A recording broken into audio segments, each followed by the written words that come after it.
7월 18일 화요일, 오늘 10% 이상 급등한 종목과 그 이유에 대해서 알아보겠습니다. 오늘 장은 오후 4시 30분 키움증권 기준으로 코스피 지수는 0.43% 하락한 2607.62포인트로 마감했습니다. 외국인과 기관은 매도로 임한 가운데 개인은 매수로 대응했네요. 한편 코스닥 지수는 1.76% 상승한 914.14포인트로 마감했습니다.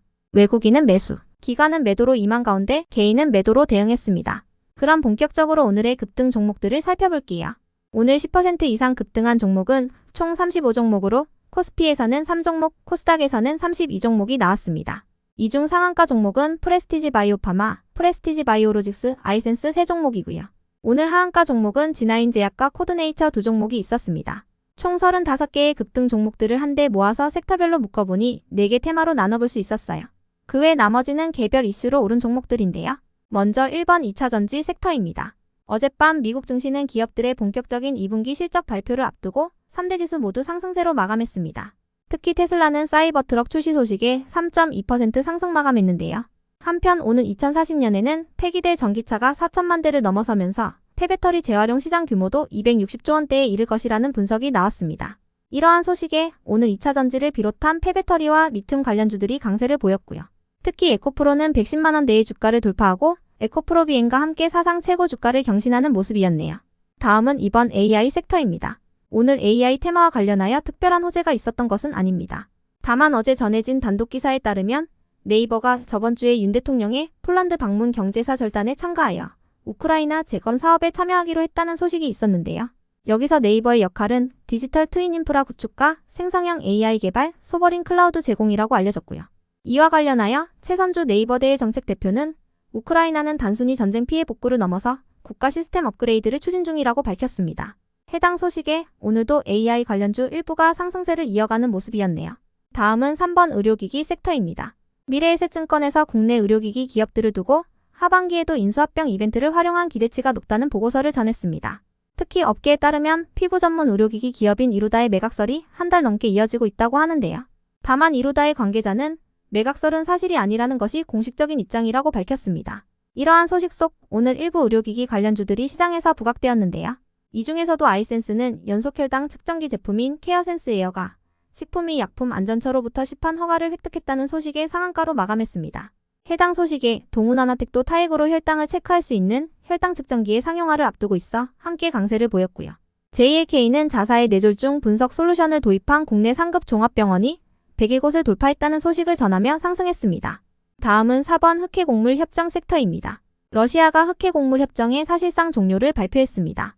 드미트리 페스코프 크렘린궁 대변인은 어제 기자들과의 전화회의를 통해 흑해곡물 협정은 러시아와 관련한 사항이 이행되지 않았기 때문에 협정이 효력을 잃었다며 오늘부터 협정은 무효라고 밝혔는데요. 당분간 협정이 중단된다면서 사실상 협정이 종료된 것이라고 언급했습니다. 시장에서는 이번 흑해곡물 협정 중단으로 인해 전 세계적인 식량난 우려가 커지는 모습이었는데요. 실제로 러시아의 흑해곡물 협정 종료 선언 직후 곡물 가격이 급등한 것으로 전해졌습니다.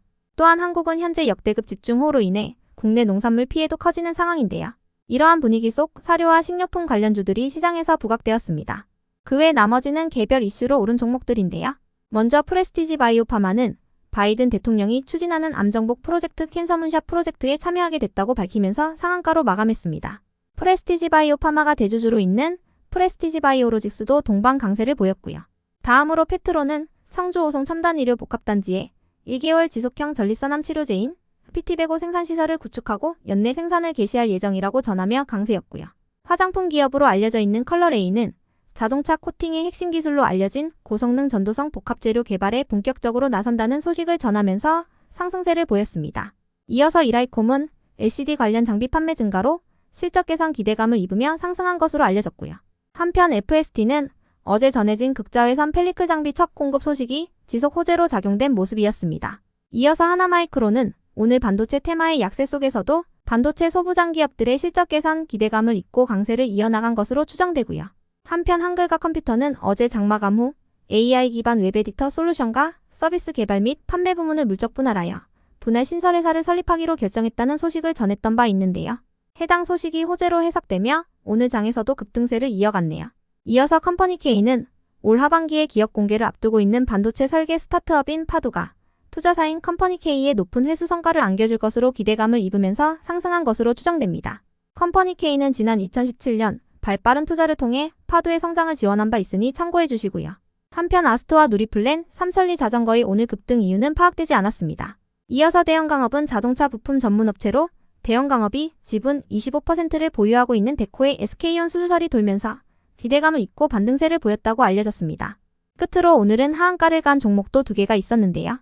진화인 제약은 상장 폐지를 앞두고 정리매매 기간 중 약세로 마감했습니다. 상장 폐지 기간에는 하한가나 상한가 제도가 없기 때문에 50% 급락세를 보였습니다.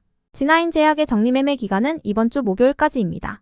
한편 코드네이처의 오늘 하한가 이유는 알려지지 않았으나 코드네이처는 최근 재건 테마 상승 속 최대 주주 변경 소식에 연일 상한가를 갔던 종목이니 참고해주세요. 여기까지 오늘 10% 이상 급등한 종목들을 알아보았습니다. 내일도 성투하세요.